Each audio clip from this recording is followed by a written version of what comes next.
Hello once again, everyone. And finally, I am getting to the next episode of my harness, because the episodes are getting a little harder to film as I have to put more stuff on and kind of plan ahead. But fortunately, back to kind of regular armor training, so I happen to be in my stuff. So today is going to be my training harness. The idea behind this is that this is specifically the stuff I wear to prepare for armored deeds, things along those lines.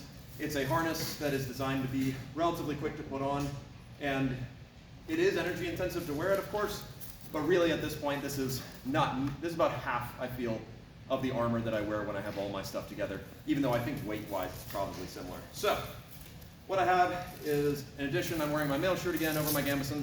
I've added my legs. Now, I have actually just replaced these legs. I will be wearing new ones, probably in the 5th video in this series. But essentially, these are the legs I've had for many years.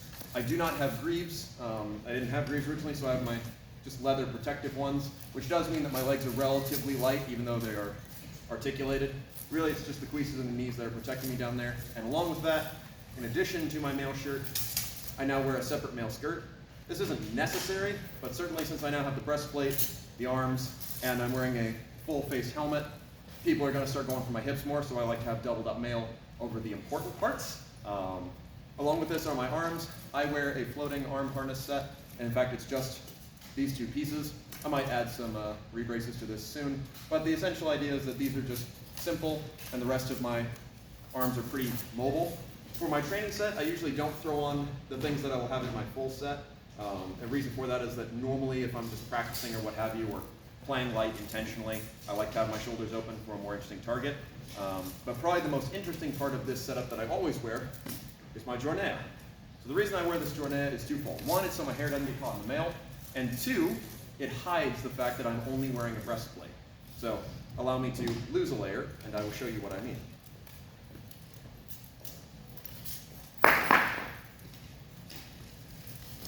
So, I'm not nearly as armored as I look, and I like to hide that fact. It was a trick that I learned from watching a lot of other people's harnesses. They would wear very close-fitting jorneas, they'd wear gowns, they'd wear huplas, all sorts of things, and I was like, man, I should do that. It'll be even better when I have more tailored stuff if this was my period. But wearing that jornea, a lot of people just assumed I have faults on, or even assumed I have a backplate, and that has saved my bacon multiple times. But the second you become aware of it, I do have to defend this area, which is another reason I like to train this way. I am lighter, a little more mobile, but also a little more open in my center mass, so I have to get used to defending that a bit more.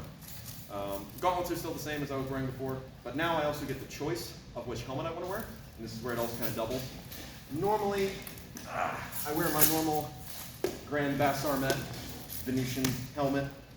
This is kind of the one I always fight in, and so I'm usually wearing this. But, having said that, if I choose to fight in an earlier period, or for whatever reason I don't feel like wearing this, which is pretty rare these days, but sometimes, I feel nostalgic, I go ahead and throw on my Hound Skull, which also dates this kit a little bit earlier if I wanted to. Certainly if I have the jornea off and have this on, I look a little bit earlier period. This also, because that's the Aventail, means I have practice defending my throat. The other main addition to this particular kit is my standard. This is my smaller standard. Since now I have more armor around me, it's okay for me to wear a slightly smaller bit of protection. And yeah, so that's not too many crazy additions. Mostly it's the legs that separate this kit from my Gallowglass kit, because as far as weight ratio goes, I'm still wearing a helmet. I'm wearing armored forearms, but these really are not any heavier than the leather ones I was wearing last vid. My gauntlets are still the same. My mail shirt's still the same. This breastplate doesn't feel like anything. So it's really the legs that change things by drawing that target area lower and more toward my hips, which is another reason I like to leave my shoulders open, and learning how to fight that way. Of course, now my movement has to be a little bit more considered because I am heavier. But otherwise, like I said, nice quick vid. The next vid I will go into much more detail. I might even kind of de-arm as I talk to show all the little details. But this is my training kit / my earlier kit. It's a wonderful kit, and I'm looking forward to building upon it in some of my newer pieces. Otherwise, thank you very, very much for watching. We'll go over some other harness another time.